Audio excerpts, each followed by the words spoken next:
we responded to an invitation to tender to take on the curatorial role for the next phase of this programme, and they'd separated it into two roles, one to focus on the buildings and to commission work specifically for the buildings, and another to focus on the public realm. So that's why we set about trying to bring those roles back together again immediately in our bid. Our vision. Our vision was to integrate those roles, because separating them into two separate programmes seemed kind of crazy within this, because it's so much about the way the buildings in the proximity of one building to another and the relationship between them.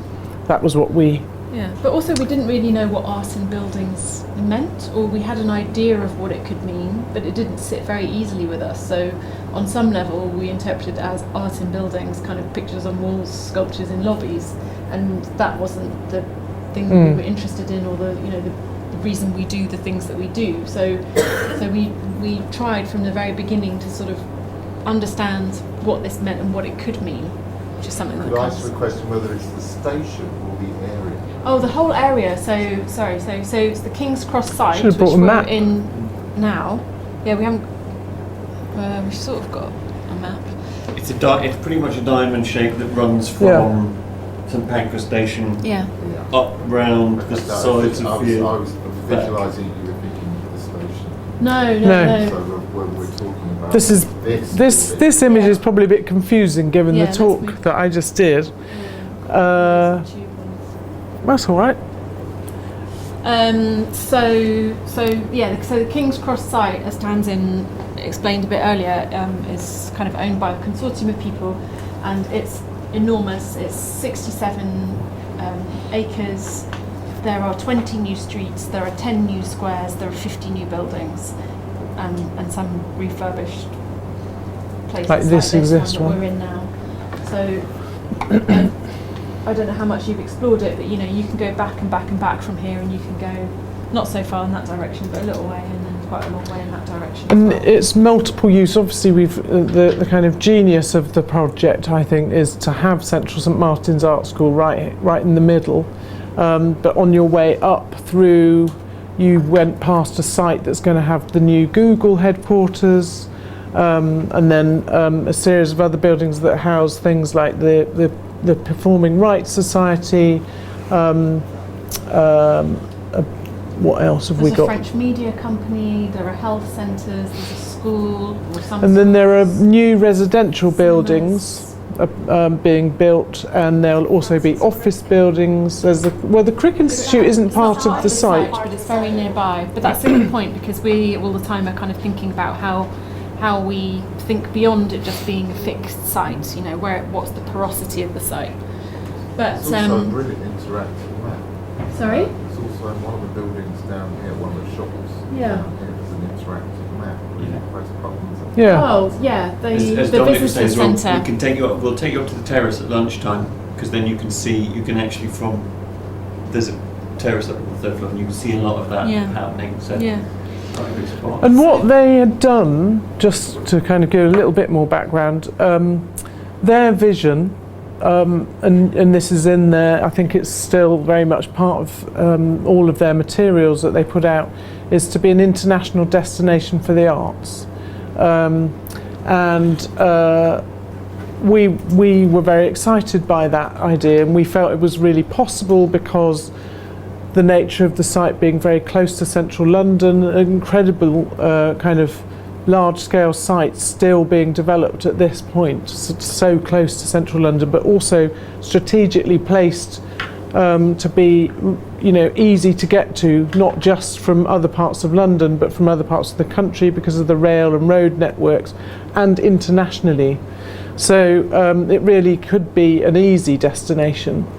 And then already having many cultural organisations in the neighbourhood. So you've got King's Place just over the way there, the new Crick Institute, but obviously prior to that, the British Library, and then you've got commercial galleries, a number of other things like artist studios. Anthony Gormley has his studio nearby. There's a music studios complex nearby as well. So, you know, incredible multiple cultural organisations. So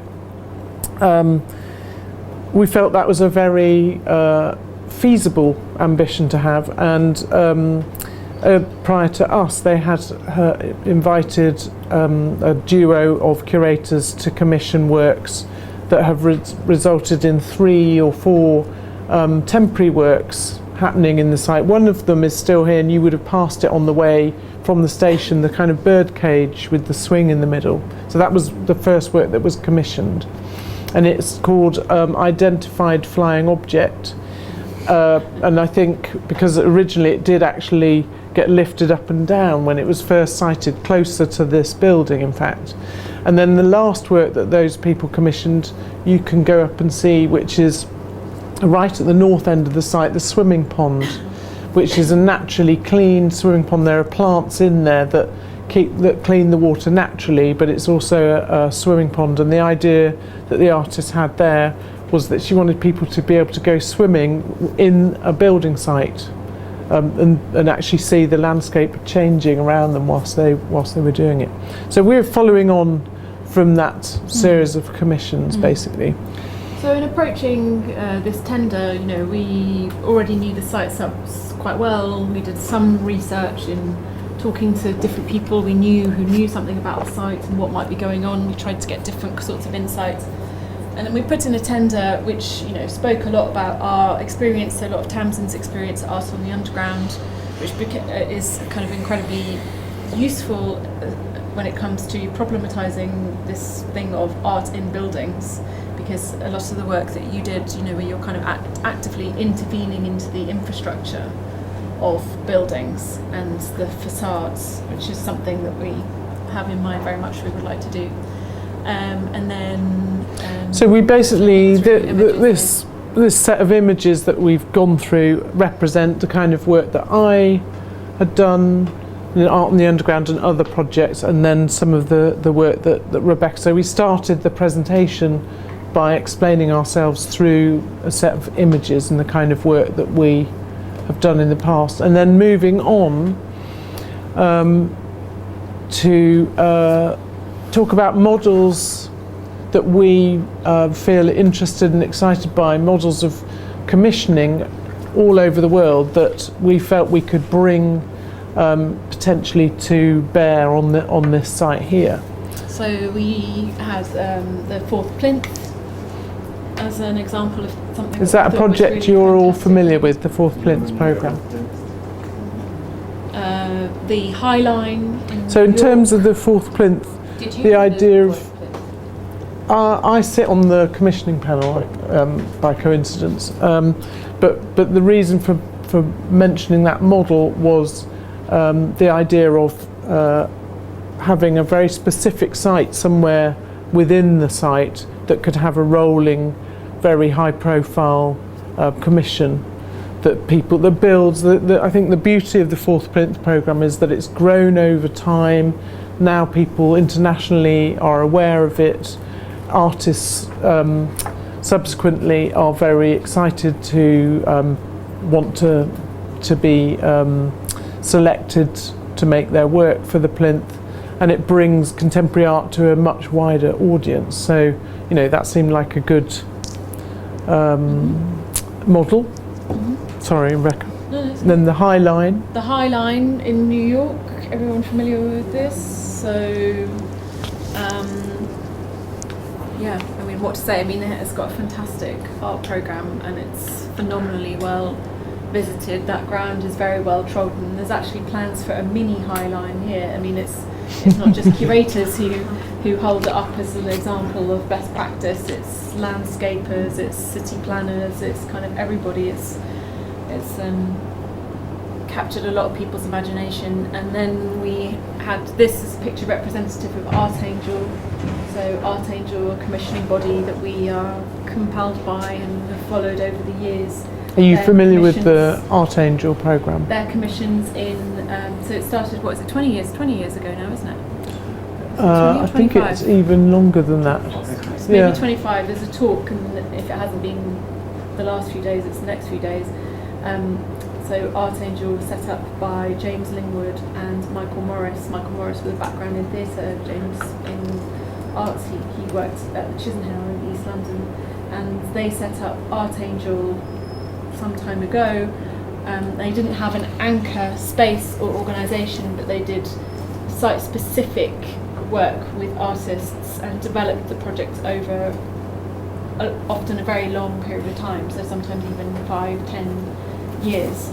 So one of the very first of those projects was Rachel Whiteread's house near where the Chisenhale Gallery is in East London, where Rachel Whiteread filled with concrete one of the houses that was being knocked down there, and then when all the houses had gone, what remained was the concrete shape of what had been the void of the house. So I think what their one of their main kind of criteria is giving an opportunity to an artist to really push their practice.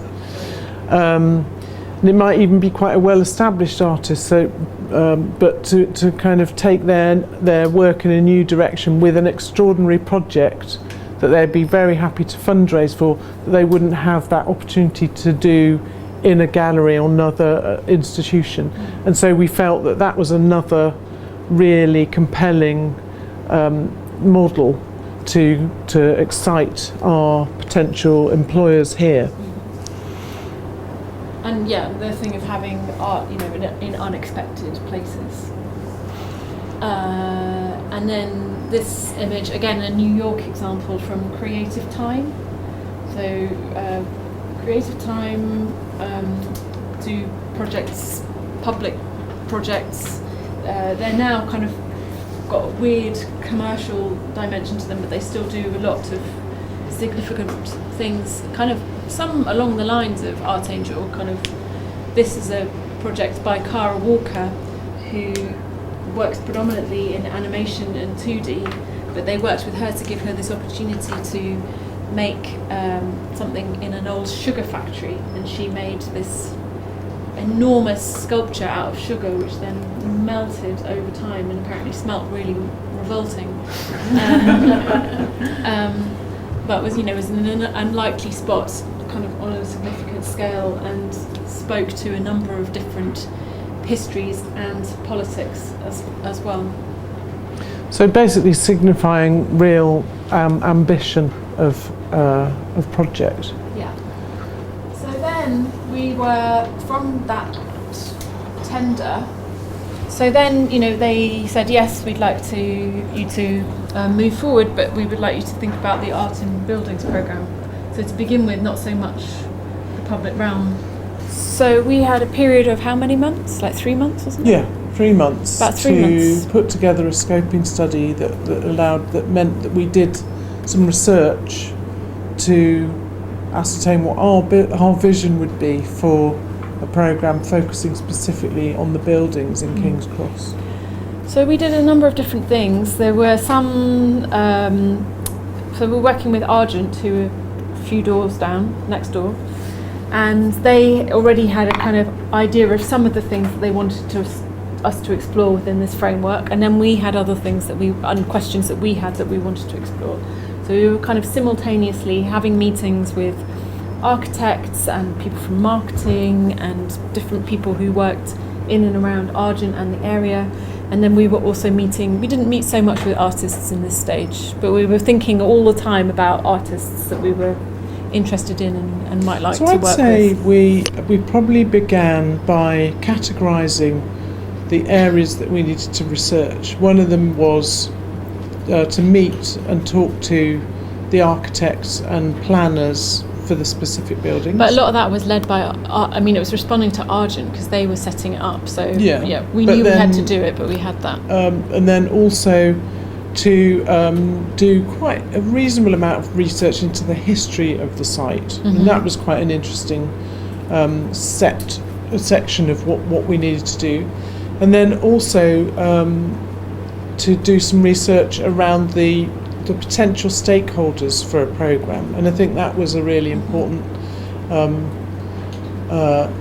element and continues to be a really important side to the project that we're setting up, because I think we both believe that having a really strong foundation of supporters for any kind of project is something that you need to really start building as soon as you can possibly do that. Yeah, because in the same way, you can't just land a whole new part of a city. You can't just land an art programme. It has to respond to the histories and the context and the other people that are there. So, based on these different types of research and investigation that we carried out, we brought together what we termed a vision. The phone might be interfering with the microphone. So, from the very beginning, we were, keen to suggest or recognise that our ideas and our thinkings were underpinned by history. So, this site has got, in the same way that now you walk around it and you see all of this building work and dust and dynamism, the site has always been like that, because, as Tamsin said, there's the railway networks here, there's the canal, which wasn't always here, but it's always been a very dynamic site and a lot of movement and activity here. So we were conscious of thinking about that, but not dwelling in that. How do you use that then to move forward? So I've used a couple of times this word porosity. We were thinking about where the site is, but not only how the site is porous, but also how the buildings are porous. So remember, at this point, we're thinking very much about art in buildings and how can we make some sense of that. We wanted to be thinking about buildings in a way that you can look in and you can look out, that there is a relationship between the inside and the outside. That was how we started to make sense of this idea of in buildings. I think we wanted to, in spite of the fact that we weren't asked to think about the public realm, we were thinking about how people might see or engage with buildings from outside, and what I think the borders of things became our real focus. The border of this site itself of King's Cross, how people do come in and out of it, and what the real difference is between the inside and the outside of a building as well. And the exciting thing is what happens at that moment when you cross that boundary. So that became the kind of focus of our... And problematising these ideas of public and private, because there is quite a lot of black and white thinking about public and private, and public is good and private is bad. It's not as simple as that. And also it hasn't always been like that. If you look at the ancient Greeks, for them it's completely inverted. What is public is private and what is private is public, in their understanding of the terms. I was just going to say as well, and Argent were making that distinction already at that point by saying we want curators for the public realm and curators for art and buildings. And we found, came across this map. Does anyone know this map? Any architects in the room? It's the Nolli map. It's from, I think, the mid-18th century Italian, and it's kind of the first time where you had a map like this, where you have blacked out bits of buildings, and these dotted lines show some public routes, and here you have the dotted line going inside the Parthenon. So, it's bringing the public inside. That was something that really compelled us to think about. Did you ever, Duncan? These initial stages, what was the relationship like with Argent and local residents? Well, it's an interesting question. I mean, you mean the residents outside of the site?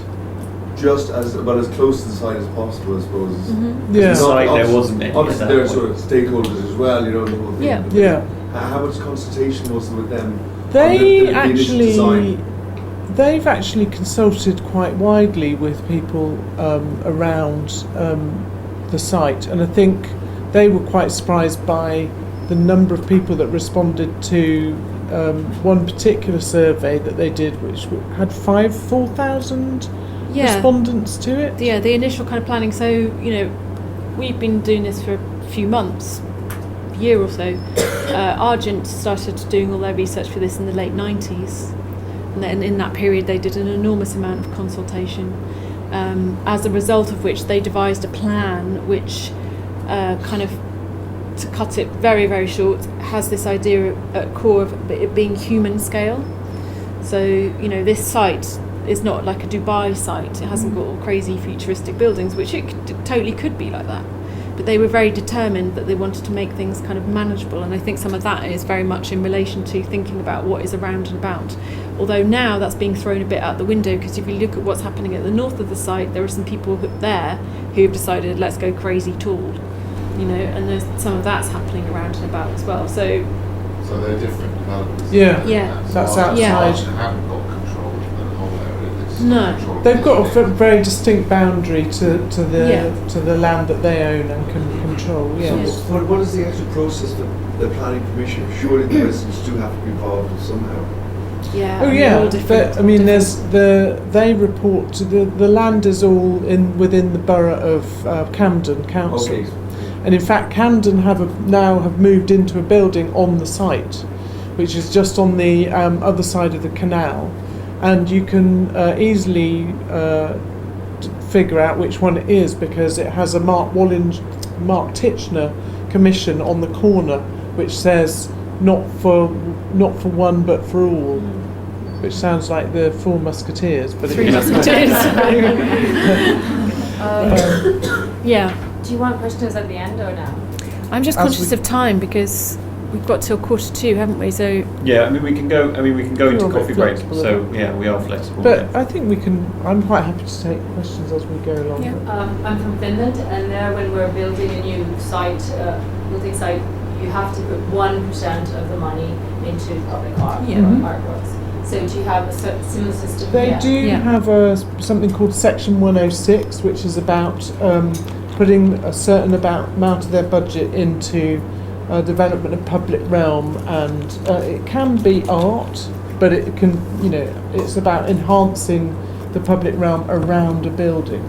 And what Argent did, and I think they have been quite visionary themselves as a developer in this respect, was that was when they decided to use that money to work with curators to commission works as part of that, and they put aside a fairly healthy budget, just over £1.2 million over the 10-12 years that they're developing the site, and I think in the end they will have put more money in. What we want to do is try and use that to leverage more money from other kind of pots, and perhaps develop the programme.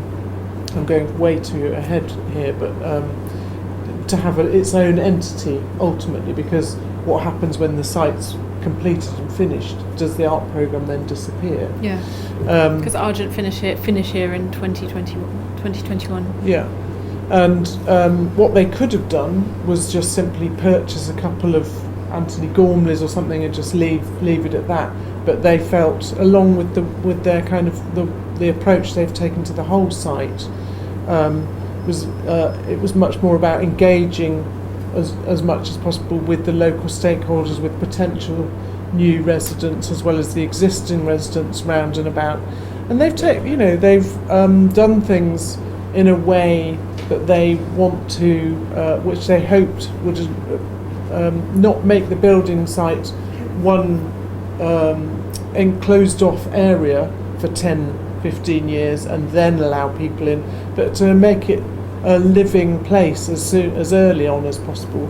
So that's why they started off by developing the streetscape first, so you can already walk or move around the site on using the roads, even though in a lot of cases it's amongst buildings that haven't been completed yet, because they felt that people needed to start to get the road structure in their heads as early as possible, and then the buildings will follow. And then of course as soon as buildings are completed, they can start to open up and be used. So they've had lots of strategies to adopt that have kind of been about engaging with the new, existing and to come stakeholders. I've got one more question. Do Argent have an in-house art team or an art officer They have Not as such. an events and enlivenment team who organise events and enlivening things. Are they the people you deal with, or are they parallel to you? It's not really like a kind of regular organisation. Slight frustrations, I suppose Yeah. you could say, because there's also a commercial imperative there, because they're bringing other organisations in with their own funds and kind of making a commercial exchange with them to come in and do whatever they're going to do. So they've had sort of weird reenactments and fairs and all sorts of things that happen in Granary Square and roundabout, but it's part of a programme of events that encourage people to come to King's Cross.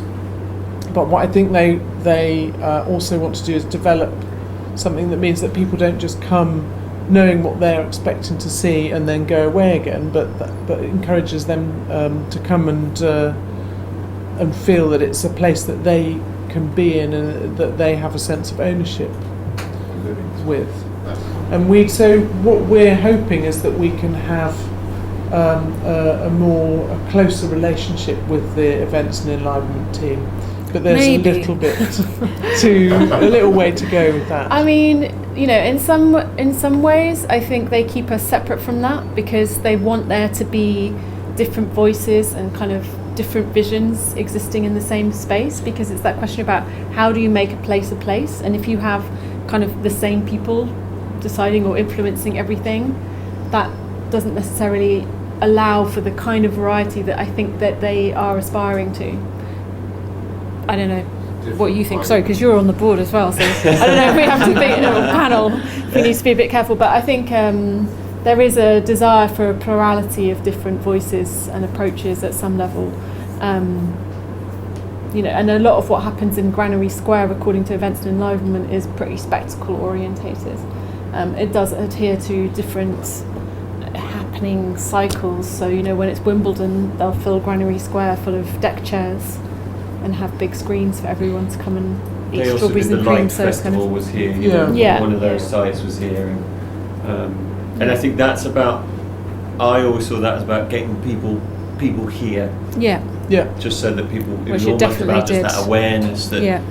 that bit of the back of King's Cross isn't Exactly. that horrible. It's bit that of building the that back of King's awareness, Cross anymore. that you spoke to at the beginning, kind of, the whole of this site, building that awareness. And one of the things we're doing at the moment is bringing a lot of artists to site and walking around with them, and a lot of them don't know, but to kind of walk around and experience this site unfolding with different What people. you're just saying there is it's very humble approach, what you're saying, and I think it's quite a noble approach, because it could be the opposite, and we want a bit of quiet, well, we do this light show of X, Y and Z, projected on the outside of this building, it's really going to be fantastic, and then somebody comes along with a bunch of deck chairs and Man United's game, and they project it on the other corner, and completely wreck vibe that you're trying to. I mean, it takes all different things, and kind of different people like different I think things. you've got. I think that's why they were keen to develop a number of different squares around the site. So you've got this really quite grand square, Granary Square, which kind of lends itself very easily to large-scale events, I think. But if you, as someone that wants to be in this area but doesn't want to engage with that, you can go around the corner to Cubit Square, and there are going to be 2 or 3 other places. You can go for some real peace and quiet right to the north end of the site, to the Skip Garden, which is one of my favourite parts of the site. It feels very different to the kind of corporate development further lower down. Gentrification. May I say that gentrification? Is there any plan to contain? How do you mean? I mean, To contain it, did you say? contain it, Yeah. I mean the problem of gentrification. I think that's a whole different question in a way. I mean, you could say that what's happening here is exactly that subject. It's in theory there are safeguards within any sort of new development now for different people from different backgrounds to remain in Yeah. the site, especially if they were The first buildings that Argent developed are actually social housing in the north end of the site. So whilst there are going to be some incredibly high-end apartments right next to the canal there, they have mixed residential places as well, and that's really vital. And apparently, I think if they were starting this project now, the laws have changed so that they wouldn't even have to have that number of social housing spaces. So it's changing now, but it's a really complex term, gentrification. Yeah. And also here, there was stuff before, but a lot of it was warehouses and kind of, dodgy things appropriated for nightclubs and things like that.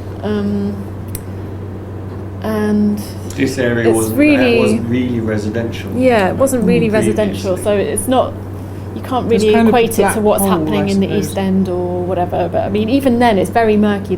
If you're interested, there's a guy called Mark Brearley who writes a lot about ideas of gentrification in London and kind of actively problematising them. Huh? Really? Yeah, Brearley. Brearley. And there's a few articles that he's written about high streets and kind of problematises ideas of simple gentrification and says, it's never really actually as simple as that. He used to work in the mayor's office and now he works on the architecture programme at London Met. So that's but it is a very interesting question. Yeah. And the pace of change in London over the last 15 years is quite phenomenal, I would say. And I think, thinking about Bemerton Estates and what's happening there and Somerstown over there, that's something that we have in our consciousness. Not that we're going Both of those very much deprived or considered to be deprived areas with very people nearby. living in council housing. Yeah, I think there have been some kind of inhabiting the building on a daily basis. There's been some really lovely unexpected things that I don't think Argent necessarily would have factored, which have brought those communities into the area, which is the fountains outside, which I hated when I first started. I was like, why haven't we got some trees? And actually what happened is that during the summer, that is entirely populated by mums from those estates and their kids, and it's just hundreds of kids running through those, and they park an ice cream van outside. Yeah. And it's suddenly it becomes this very different space, Plus and the they students feel aren't there they either. know they So can come and play ping pong as well. Yeah, the ping pong is the demographics of the people using the ping pong tables, kind of it's like a lot of older people from around and about come and play it in the evenings. I think they're the morning people, and the kids are in the afternoons. I think. And there's also but it shifts over the times of the day if you look at that. There's a wide range of people that come and hang out on the steps that go down to the canal as well, particularly in the summer.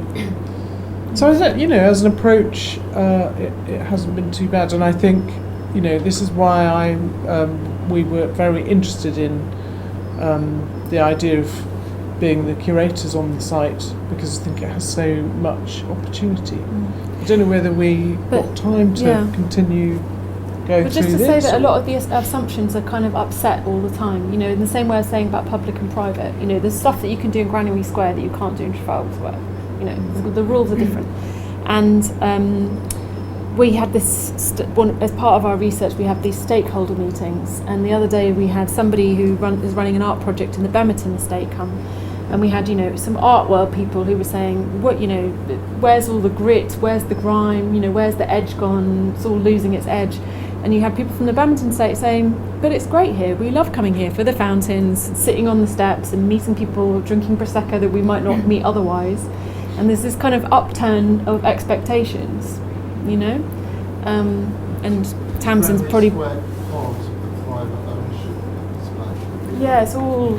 So that's why it's different from Trafalgar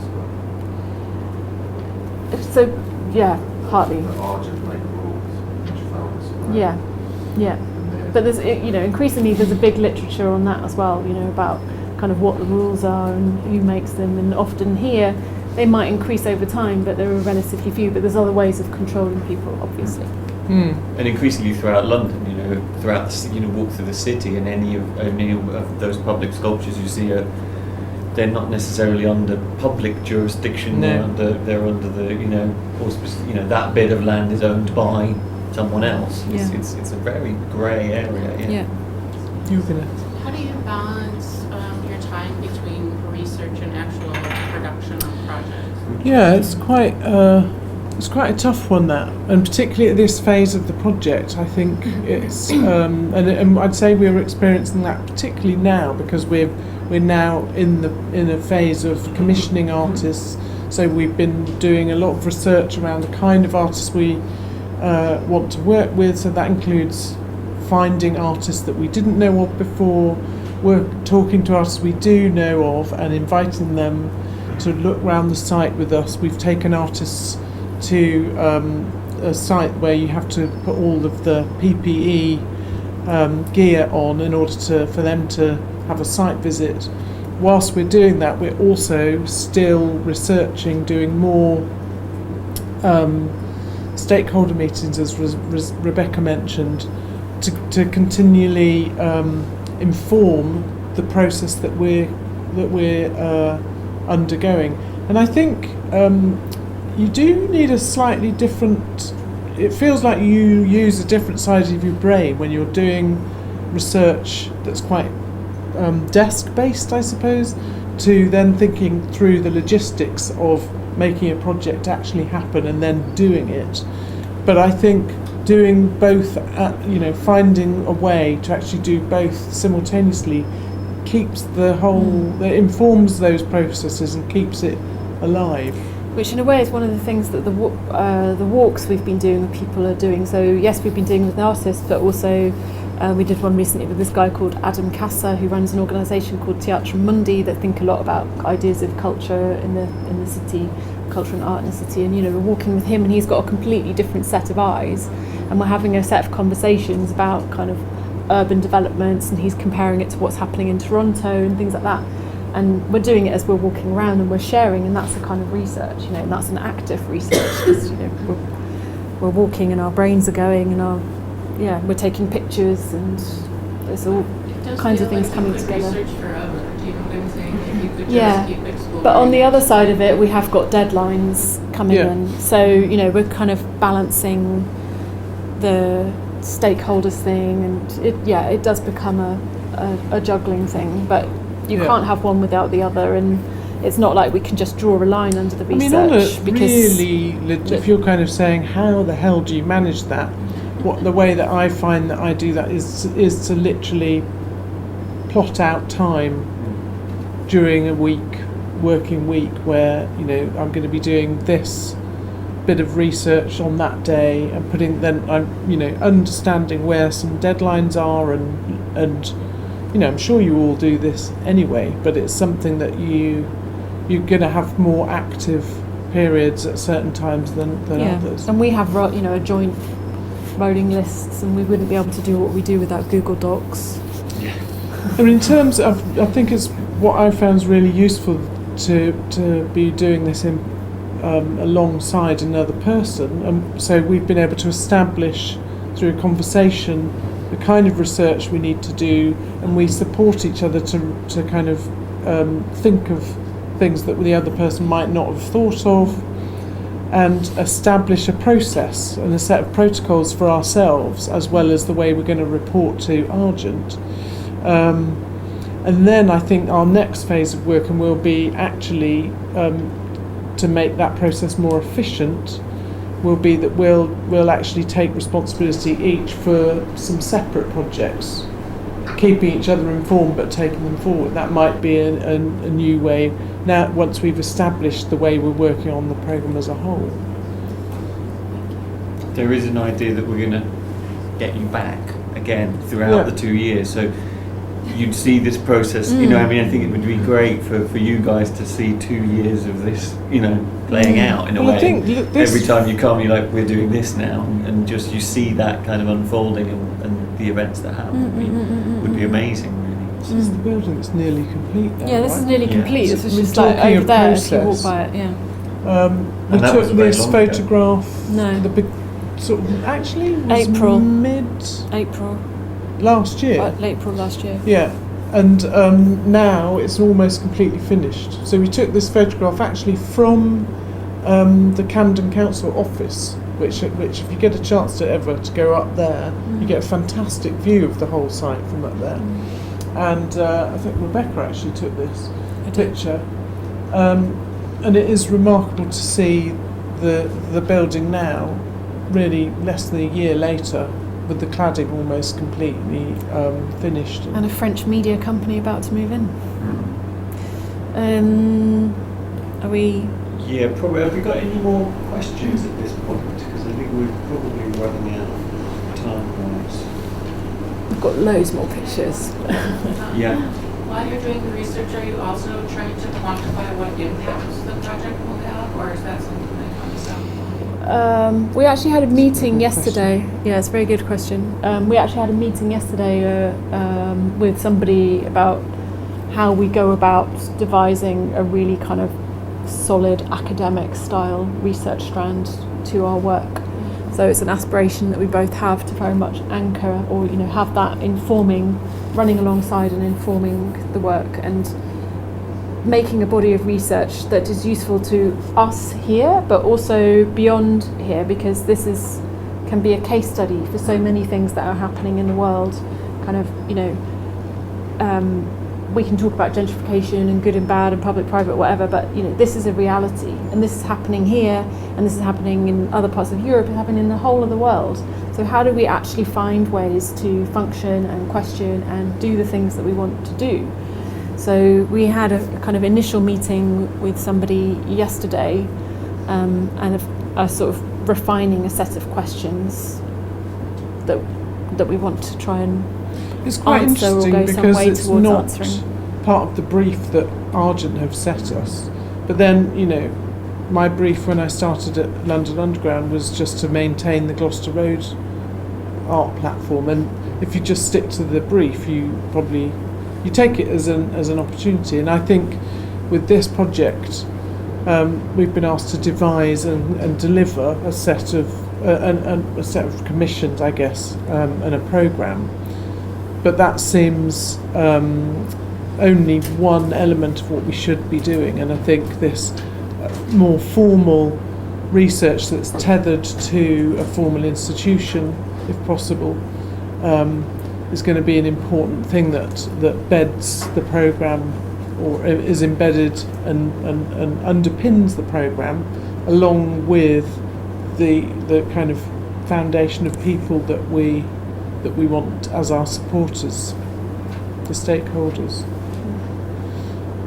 Fantastic. Thank you very much. We should give you a